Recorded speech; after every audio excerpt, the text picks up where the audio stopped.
Hail friends and family! Old Incurably Crafty Orm is back for another exciting video. Today I'm going to show you guys my Black Blade collection, which is a collection of different styles of swords.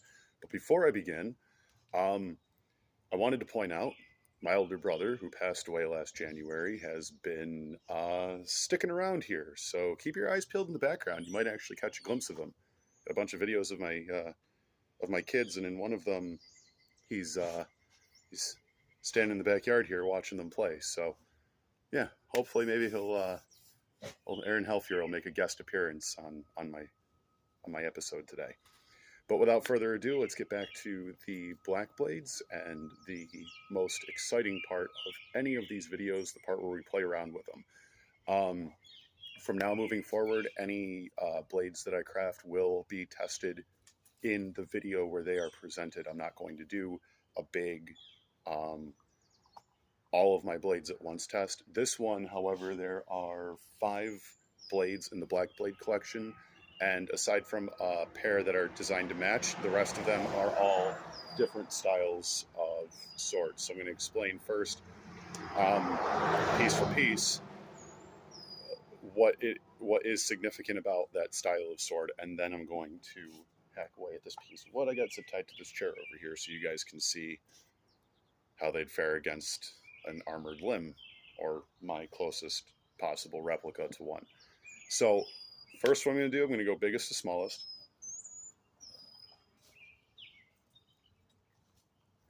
The first one is the red Black Blade, which, yes, that's important because each one is color coded in spite of them being black blades. It's completely steel end to end. It's all one solid piece. But this one, you'll notice there's bracings put throughout here because long blades like that tend to be a little flexible. It's important to brace your blade.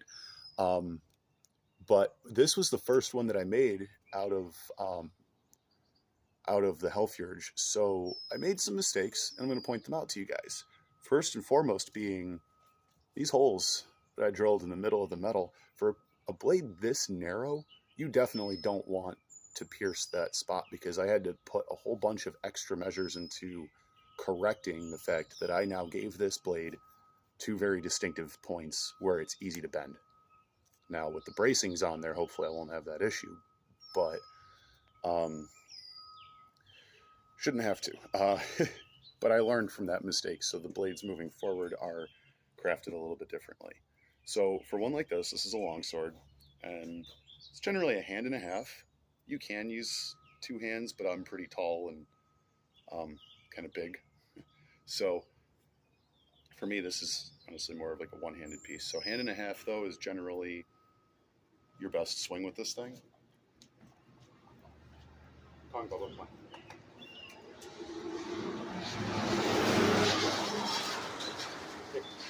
on, big boy.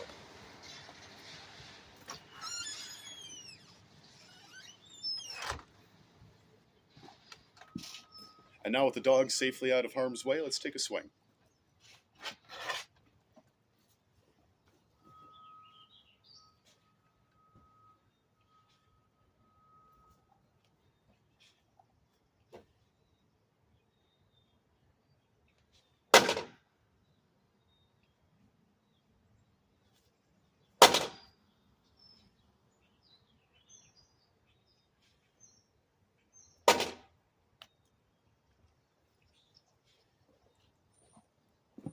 Okay, so long skinny blades like these are not meant for hacking.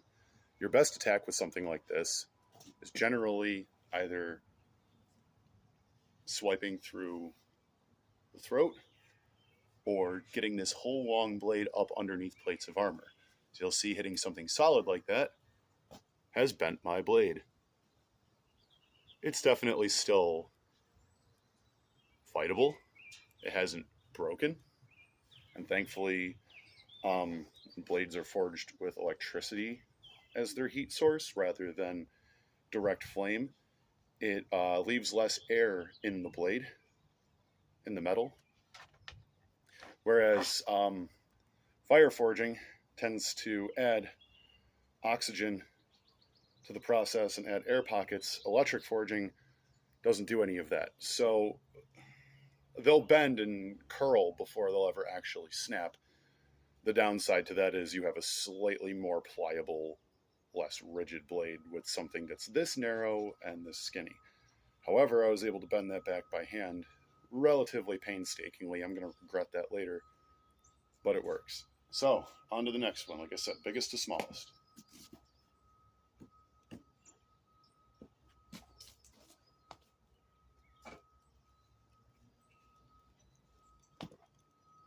Now, this one for me is more of a short sword, but this bad boy, that one was Dicaliber.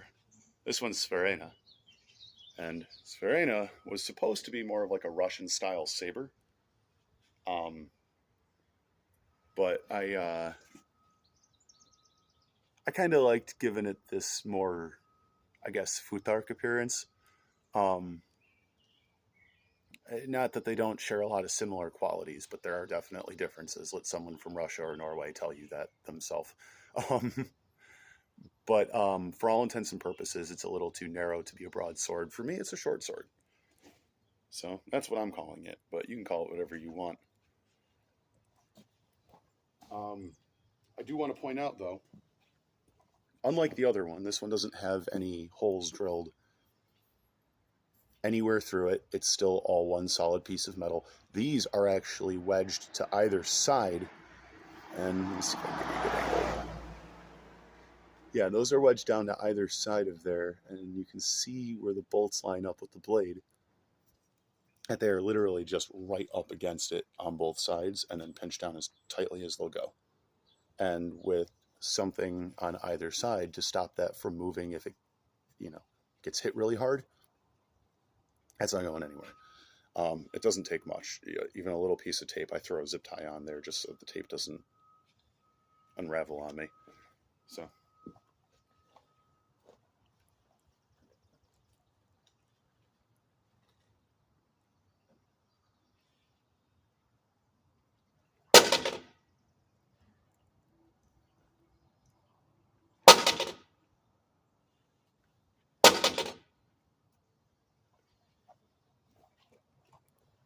Now this one held up almost perfectly.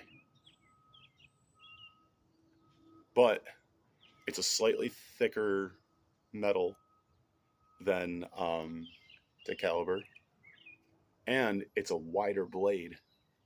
Plus, this one is actually made for slashing and hacking. It does have that fine point for getting up underneath armor. My little teardrop point there. That is for getting up underneath armor plates and getting like a good prying motion in to, rip that guy and his chest plate across the field with a good counter swing behind it. So that's Sverena. Held up great, definitely meant for slashing, and did way more damage to that block of wood. At the end of this video, I'm going to pull that piece up and show you guys which marks were which sword so you can see the difference.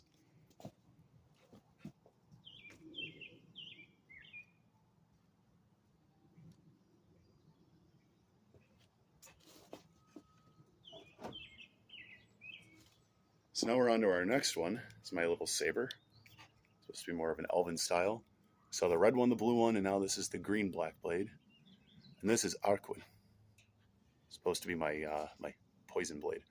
Obviously, I'm not going to poison these, but for LARPing's sake, I like to add stats and some sort of backstory when I make these. That's why they also all get names. So Arquin is the same. It's actually this is from the same metal that I made Sverena with, and this one is 100% an excellent slashing weapon. Very similar to a machete, but much sturdier, not flexible at all, and it is most definitely an effective impaler.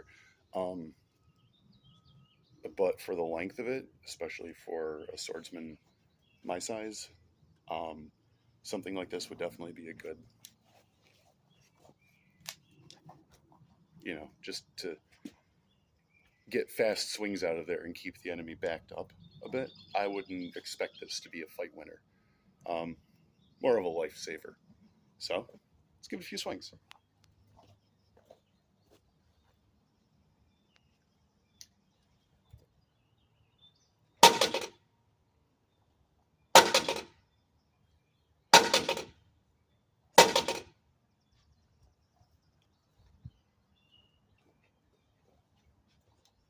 So yeah, just like Sverena, this one held up fine. I was a little bent up here at the top, just ever so slightly too. It's not even. I wasn't even sure at first if that's what happened. And these are much thicker. It's a lot harder to bend them back by hand. Although being able to bend metal with my bare hands is sort of like my show thing. So um, I can't speak for everyone with that. I also would like to point out too that all of these blades are dull. I haven't actually sharpened any of these. I only give them that little bit of an edge so that they look pretty. But these go up on the wall. I'm not actually running around, you know, getting into fights with these things. I kind of try to, you know, raise my kids and be a responsible adult these days. So safety's everything. So on to the next ones.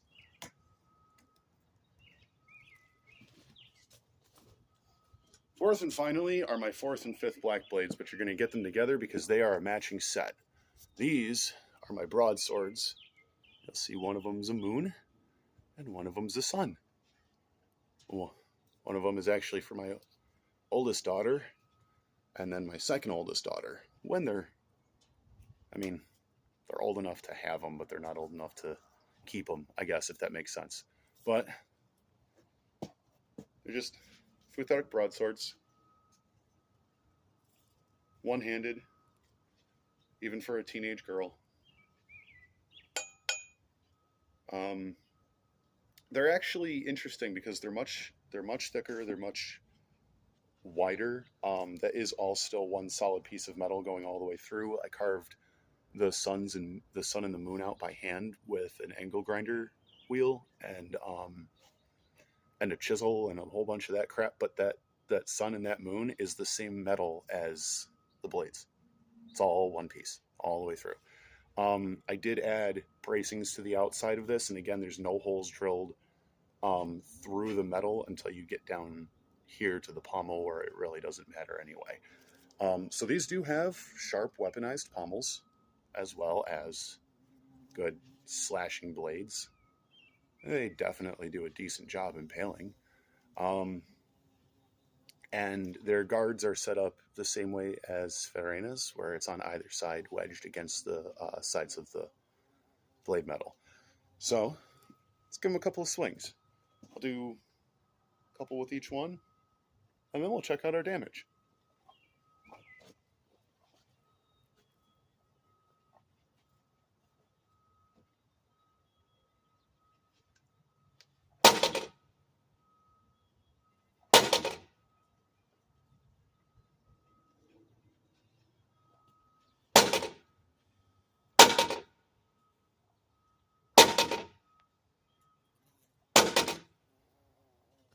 Beautiful.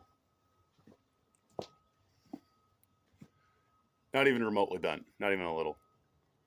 These are fight winners. These are limb splitters, these are decapitators, these are definitely going to stay unsharpened for the entirety of their existence, especially if they're eventually getting bequeathed to my daughters when they're young adults. So if someone breaks into their house, they're definitely get jacked up, but hopefully these aren't going to fall off the wall and kill anybody.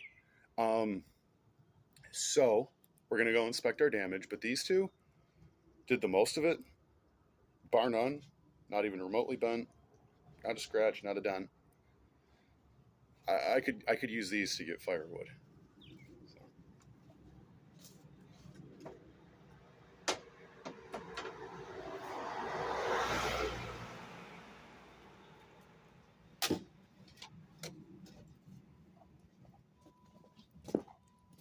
So get you guys a good angle on there. So these little guys right here, get my shadow out of your way. These little guys right here were from Dicaliber, the red black blade, the first one. Those are from the longsword. It's definitely not a slashing weapon. Would be an excellent impaling weapon, especially for cavalrymen after their lance is spent. that would be a good one to swing at about neck height from the saddle of a horse too. Be very effective slashing if you're slashing at something soft, but definitely not against armor or shields or anything like that. You're gonna lose that blade pretty quickly and be on to your next one. So speaking of our next one, this beauty, these lovely gashes down here, that's Sverena. That's why Sverena is my favorite. That one's like my go-to sword. If ever I needed to defend myself, that would be the one. Those were from Sverena. Then moving up, these were from Arquin, who did the same amount of damage, but did, well, probably slightly deeper damage. It was less impactful, I guess, than Sverena, the blue one. The green one, Arquin, definitely cuts a little deeper. But, as you guys saw, Arquin took a small amount of damage from that scuffle. Nothing, however, compared to the Lunar End and Solar End, which are these lovely canyons over here. So that is our damage from our first sword,